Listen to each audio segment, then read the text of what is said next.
Hi మామ, last వీడియోలో ఒక విఐపి ఇండియా నుంచి కువైట్కి వచ్చాడనేసి చెప్పా కదా. ఈ విఐపి దగ్గర మా అమ్మ ఇంటి దగ్గర నుంచి ఏం లగేజ్ పంపించిందో చూపిస్తా, చూసేయండి. ఇదే అన్నమాట ఇండియా నుంచి అమ్మ పంపించిన లగేజ్.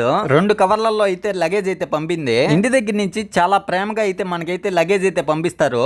హ్యాపీనెస్ అయితే వేరే లెవెల్లో ఉంటుంది. ఈ 2 కవర్లు అన్బాక్సింగ్ చేసి ఈ కవర్లలో ఏమేమి ఉన్నాయో చూపిస్తా, చూసేయండి. లగేజ్ అయితే ఓపెన్ అయితే చేసేసాను. ఒక కవర్ లో వచ్చేసి పప్పల పొడి దంచి పంపించింది. ఇంకొక కవర్ లో వచ్చేసి చింతాకు పొడి అయితే దంచి పంపించింది. ఈ 2 పొళ్ళల్లోకి కాంబినేషన్ నెయ్యి టేస్ట్ అయితే వేరే లెవెల్లో అయితే ఉంటుంది. పులిని బోన్ లో బంధించినట్టు ఈ నెయ్యి డబ్బాని ప్లాస్టర్లతో కవర్లతో అయితే బంధించేసింది. దీని దగ్గరికి వచ్చేసేసరికి ఆత్రేయపురం పూతరేకులు అయితే 3 బాక్సులు అయితే పంపించింది. నాకు పూతరేకులు అంటే చాలా ఇష్టం అనే లోపు 3 బాక్సులు అయితే పంపించింది. ఇవి పైన చూసేదానికి బాగున్నాయి గానీ ఈ బాక్సులు ఓపెన్ చేసి చూసే లోపల నాకు చాలా బాధ అయితే అనిపించింది. అన్ని బాక్సులు అయితే చెడిపోయాయి. ఒక్క బాక్స్ కూడా బాగాలేదు. తీసుకొని వెళ్ళేసి బయట ఇస్బాలలో అయితే పడేశాను.